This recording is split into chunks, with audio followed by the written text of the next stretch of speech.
मेरे YouTube channel में आप लोगों का स्वागत है। चलिए आज हम लोग वचन पुरुष और अनुवाद बनाने के नियम के बाद पद पढ़ेंगे और पद के बाद लकार चालू करेंगे। चलिए वीडियो को चालू करते हैं। पद किसे कहते हैं? कह रहे कि पद जो शब्द धातु से बनते हैं उसे क्या कहते हैं? पद कहते हैं। इसमें कह रहे कि जो शब्द धातु से बनते हैं, तो धातु क्या होता है? तो संस्कृत में हम लोग धातु कहते हैं, हिंदी में क्या कहते हैं? क्रिया। इसको जैसे चलना, खाना, पीना, दौड़ना, हंसना, बोलना, ये सब जो भी है उसको हम लोग धातु कहते हैं या क्रिया कहते हैं। तो वही बात हो रहा है कि धातु यानी कि जो सब धातु से बनते हैं, यानी कोई भी चीज़ धातु से बनता है उसे हम लोग क्या कहते हैं? पद कहते हैं। तो इसमें अगर आ गया पट, हंस, गच, घाव, ये सब जितना है वो सब क्या है? धातु। तो इसको हम लोग कैसे बनाएंगे? जैसे पट और इसमें दे दिए प्लस और कोई भी प्रत्यय जोड़ दे ती, तो बन गया पठती। इसी तरह खाद प्लस त बराबर खादता। तो ऐसे करके हमारा इसे क्या कहते हैं? पद कहते हैं।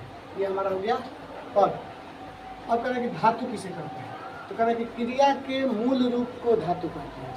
क्रिया के मूल रूप को धातु कहते हैं। अब मूल रूप क्या है?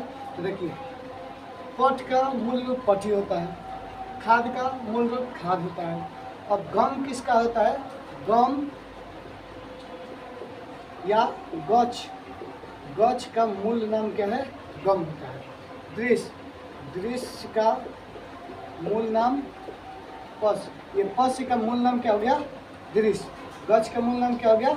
गम। तो ये बहुत सारा ऐसा है, हम आप लोग को आगे वीडियो में बताएंगे कि किसका किसका मूल नाम क्या होता है।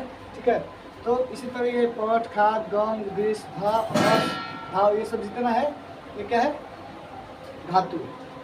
फिर कह रहा है कि पद कितने प्रकार के होते हैं? तो पद 3 प्रकार के होते हैं। तो कौन कौन? पहला परस्मय पद। आइए जानते हैं परस्मय पद क्या है। तो परस्मय पद किसे कहते हैं?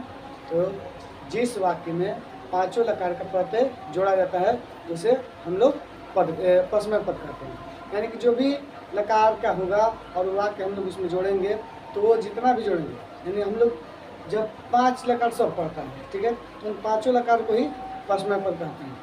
और आगे 5 जो लकार होता है उसका आत्मनेपद पद कहते हैं। तो 5 लकार हम सभी पढ़े हुए हैं या पढ़ चुके हैं या अभी पढ़ेंगे, ठीक है, तो उसी को हम लोग क्या कहते हैं? परस्मय पद। तो जो भी 5 लकार का पढ़ते हैं हम किसी वाक्य में जोड़ेंगे उसे परस्मय पद कहते हैं।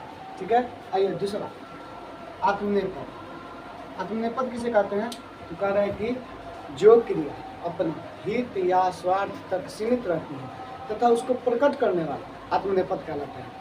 यानी कि जो क्रिया अपने हित या स्वार्थ तक सीमित रहती है तथा उसको प्रकट करने वाला आत्मनेपद कहलाता है। तो आइए उसको कैसे प्रकट करता है?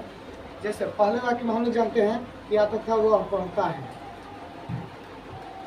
ठीक है। अब इसी वाक्य को आत्मनेपद में कैसे कहेगा? कि वह पढ़ रहा है। यानी जो क्रिया अपने हित या स्वार्थ के लिए, यानी स्वार्थी दिखाएगा, इसमें स्वार्थ दिखाएगा, ठीक है, अपनी भलाई के लिए। यानी कि वह पढ़ता है, कब पढ़ता है नहीं मालूम है, लेकिन ये कह रहा है कि वह पढ़ रहा है, यानी कि अभी अभी ये काम कर रहा है, वह खा रहा है, वह दौड़ रहा है, वह चल रहा है, वे दोनों किताब पढ़ रहे हैं। ये सब क्या है? आत्मनेपद का वाक्य। इसको भी हम लोग बनाना सीखेंगे।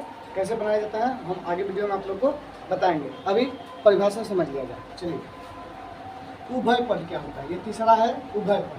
कह रहा है कि वैसा पद जो परस्मय पद और आत्मनेय पद दोनों में लगाया जाता है। यानी कि ये परस्मय पद के लिए भी प्रयोग होगा और आत्मनेय पद के लिए भी प्रयोग होगा, उसे हम उभय क्या बोलते हैं? उभय पद कहते हैं। तो ऐसे करके ये हमारा पद का प्रकार है और पद के 3 भेद होते हैं, आत्मनेय पद, परस्मय पद और उभय पद। ये हम आप लोग को बता चुके हैं। अब नेक्स्ट वीडियो में हम लोग लकार चालू करेंगे। ठीक है, तो आज के लिए इतना ही। धन्यवाद।